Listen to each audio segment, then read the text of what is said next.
एक बार कर्ण को परशुराम जी से ब्रह्मशस्त्र सीखने की इच्छा हुई, इसलिए वह ब्राह्मण के वेश में परशुराम जी के पास गया और प्रार्थना की कि उसे शिष्य स्वीकार करने की कृपा करें। परशुराम जी ने उसे ब्राह्मण समझकर शिष्य बना लिया।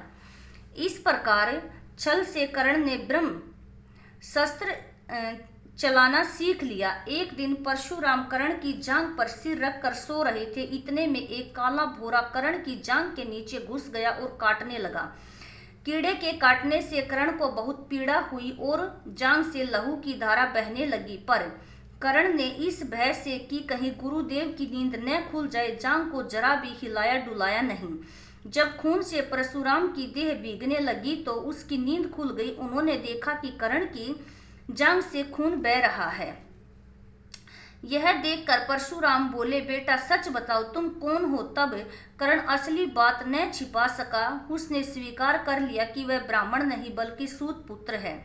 यह जानकर परशुराम को बड़ा क्रोध आया और उन्होंने उसी घड़ी कर्ण को शाप देते हुए कहा, तुमने अपने गुरु जी को धोखा दिया है, इसलिए जो विद्या तुमने मुझसे सीखी है वह अंत समय में तुम्हारे किसी काम न आएगी। ऐन वक्त पर तुम उसे भूल जाओगे और रण क्षेत्र में तुम्हारे रथ का पहिया पृथ्वी में धंस जाएगा। परशुराम की यह शाप झूठा न हुआ। जीवन भर कर्ण को उसकी सिखाई हुई ब्रह्मशस्त्र विद्या याद रही, पर कुरुक्षेत्र के मैदान में अर्जुन से युद्ध करते समय कर्ण को वह याद न रही। दुर्योधन के घनिष्ठ मित्र कर्ण ने अंत समय तक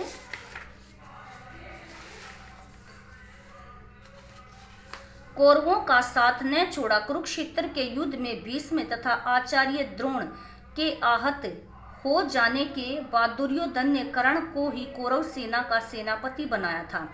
कर्ण ने 2 दिन तक अद्भुत कुशलता के साथ युद्ध का संचालन किया। आखिर जब शापवश उसके रथ का पहिया जमीन में धंस गया और वह धनुष बाण रखकर जमीन में धंसे हुए पहिया निकालने का प्रयत्न करने लगा तो तभी अर्जुन ने उस महारथी पर प्रहार कर दिया। माता कुंती ने जब यह सुना तो उसके दुख का पार न रहा। प्यारे बच्चों, ये था आपका पाठ 7। ठीक है, धन्यवाद।